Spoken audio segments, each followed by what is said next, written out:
Hey, do you like grinding up corn and boiling what's left? If so, you've come to the right place because things are about to get gritty. In today's humble opinion, we're just trying to get by in this war of mine.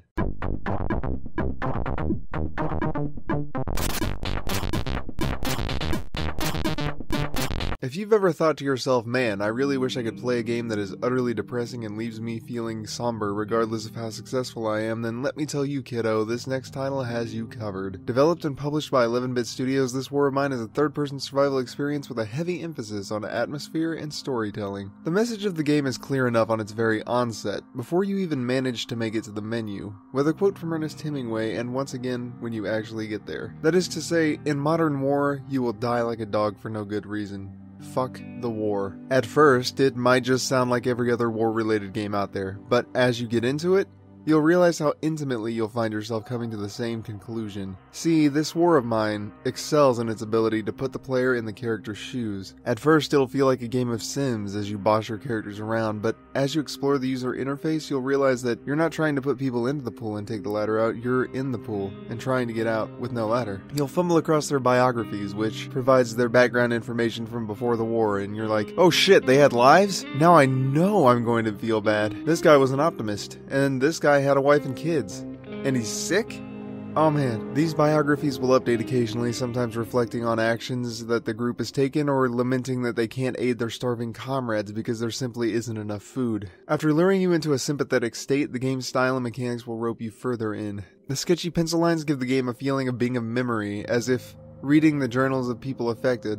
Coincidentally, their biographies are implied to be journals in the way that they're updated and the language within them. Together, it establishes the feeling that you're in their head, which is gonna come into play in a bit. Mechanically, the game is divided into two sections, daytime and nighttime. During the day, your survivors can be instructed around the base to build upgrades and fix the place up, making it more comfortable and sustainable. This is also where you'll run into your neighbors, who sometimes require help or are willing to barter with you. At night, you assign each survivor a role. You can set them to guard the place from other scavengers, to sleep for the night, or to scavenge for resources. Guards and scavengers stay up all night and will eventually need to rest, lest they die of exhaustion. The segments of the game where you are controlling your scavengers are perhaps the most intense moments of the game. New elements come into play like line of sight and sound visualization. You can hear things before you can see what they are. So the little red emanations might be armed thugs, the people you're trying to steal from, or just a stray rat. You may find yourself tensely sneaking around for nothing or being too careless and getting your character permanently killed. But interestingly enough, it seems like most NPCs aren't hostile and won't kill you without a good reason, which is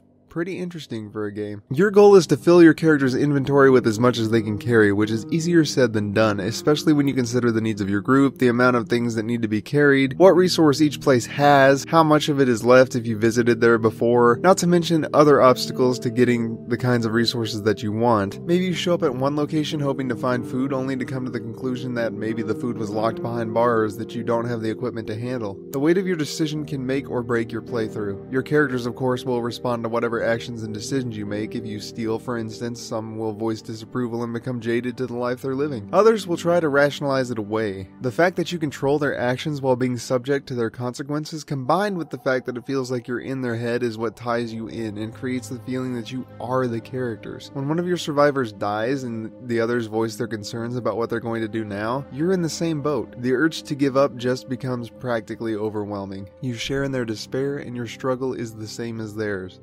balancing their morals and their needs in the personal war for survival. This title can normally be found in the Steam store for $19.99, and to be completely honest with you, the experience that it offers is worth more than that. I would personally be willing to pay around $30 for it at least. At $4.99, there is almost no excuse for not picking it up and giving it a chance. It's not the most uplifting game in the world, but it will touch you in a way that not many games are able. Gameplay for this War of Mine isn't perfect, but the complaints that I have for it are very minor, like the fact that a character will speak as if they have a tool necessary for overcoming an obstacle when they don't. Imagine playing it for the first time and wasting a year and a half looking for a personal inventory screen for my lockpick, only to realize that she doesn't fucking have one. God damn it, Katya! I can't tell you how many times I was looking at a character and trying to tell it to do something, only to have another character from across the base get out of bed and run as fast as they could to do the task. It kind of breaks the immersion. Otherwise, While it can feel a little clunky, it's manageable, logical, and suits its atmosphere and mechanics well enough that the wonderful storytelling elements smooth it over, earning this title a 9 out of 10. In terms of contribution to the bundle as a whole, this War of Mine fills the role of an experience that everyone should but may not have. It's something new and profound. It makes you ask questions and opens a window to the kind of life that you or I may, with